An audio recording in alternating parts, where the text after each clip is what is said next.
Why does Ser Jon Roxton have a Valyrian steel sword? Orphan-Maker explained. Spoiler warning, before we begin, this video contains major spoilers for House of the Dragon Season 3 and George R.R. Martin's Fire and Blood. We'll be discussing Ser Jon Roxton, the legendary Valyrian steel sword Orphan-Maker, and why this weapon becomes one of the deadliest swords during the Dance of the Dragons. With that said, let's get started. One of the biggest surprises in House of the Dragon Season 3 isn't a dragon, it isn't a king, and it isn't another shocking betrayal. Instead, it's a sword. A sword with one of the darkest names in all of Westeros, Orphan-Maker.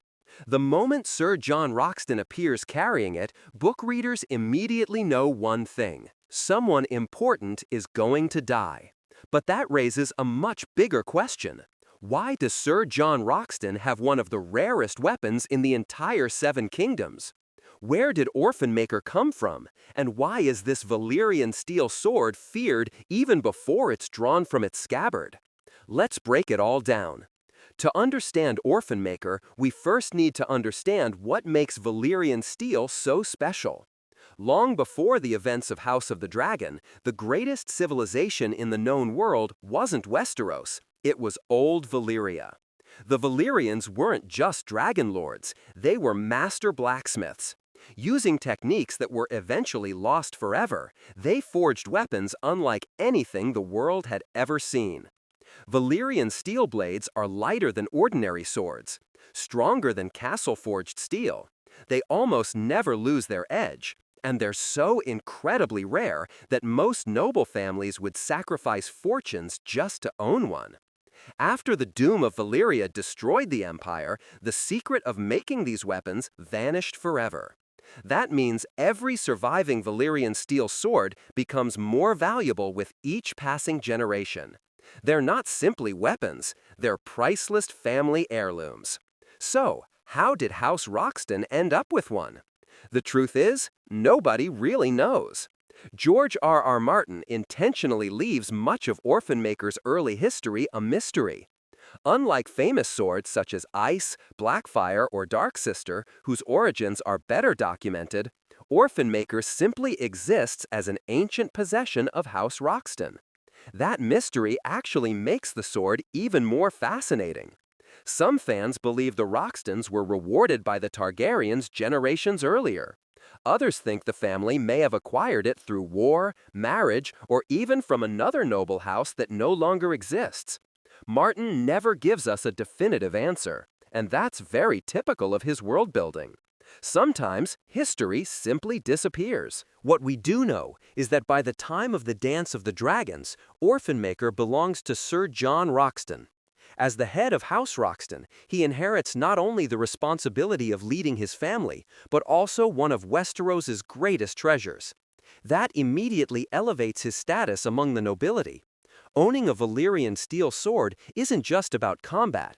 It's a symbol of prestige, power, ancient bloodlines, and noble legacy. Very few houses can claim such an honor. Then comes the question everyone asks: why is it called Orphan-Maker? Unlike Heartsbane or Longclaw, the name doesn't sound heroic. It sounds terrifying. Unfortunately, George R.R. Martin has never officially explained exactly how the sword received its name. But fans have debated the meaning for years. The most popular theory is also the simplest. The sword earned its reputation through generations of warfare. Every battle fought with Orphan-Maker likely left children without parents. Every victory came at the cost of another family's future. Over time, the blade became associated not with glory, but with tragedy. And eventually, people simply began calling it Orphan-Maker. That name perfectly captures one of the central themes of House of the Dragon. War doesn't create heroes, it creates survivors. Every battle produces winners, but every victory also creates widows, broken families, and children forced to grow up without their parents. In many ways, the sword becomes a symbol of the entire Dance of the Dragons, a conflict where nobody truly wins. Of course, a legendary sword is only as dangerous as the person holding it. That's where Ser Jon Roxton enters the story. Unlike dragon riders, Jon fights on the ground. He's a knight, a commander, and one of the Green's most capable warriors. Book readers know him as someone who's fearless in battle, confident, aggressive, and exceptionally skilled with a sword. When those abilities are combined with a Valyrian steel blade, he becomes one of the deadliest men in Westeros. Another detail many viewers may overlook. Valyrian steel isn't magical in the traditional sense.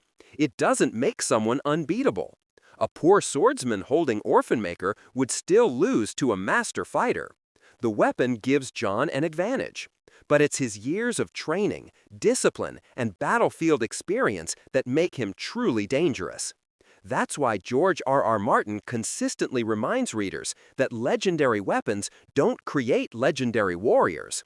Legendary warriors earn the right to wield legendary weapons. As the Dance of the Dragons continues, Orphan-Maker becomes involved in several important events that readers still discuss today.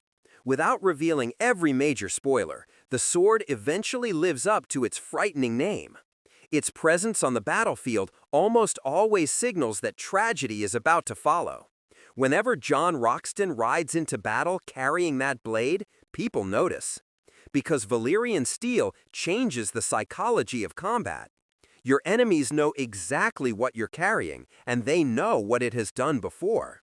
Sometimes, fear becomes just as powerful as the weapon itself. There's another fascinating detail hidden in plain sight. Notice how nearly every famous Valyrian steel sword reflects the personality of the family that owns it. Ice represented House Stark's honor. Blackfire symbolized royal authority. Dark Sister became associated with some of House Targaryen's greatest warriors. And Orphan-Maker reflects the brutal reality of House Roxton during the dance. Its name isn't meant to inspire hope. It's meant to inspire fear. That makes it one of the most unique Valyrian steel weapons George R.R. Martin has ever created. Many fans also believe HBO will expand Orphan-Maker's backstory in ways that Fire and Blood never could. The television series has already taken smaller details from the book and turned them into emotionally powerful moments. If the writers explore how House Roxton inherited the sword, or why previous generations gave it such a haunting name, it could become one of the most memorable pieces of lore introduced in future episodes. After all, in George R.R. Martin's world, weapons often tell stories just as important as the people carrying them. And perhaps that's why Orphan-Maker stands out among every Valyrian steel sword in Westeros. It isn't the most famous, it isn't the most beautiful, but it may have the most chilling name. The moment someone whispers, Orphan-Maker, you immediately understand what kind of world you're entering. A world where every battle leaves scars, every victory demands a terrible price, and every sword carries the weight of the lives it has taken. So, why does Ser Jon Roxton have a Valyrian steel sword in all of Westeros? Because House Roxton has preserved one of Westeros's rarest family treasures for generations. And as the lord of his house, Jon becomes its latest wielder.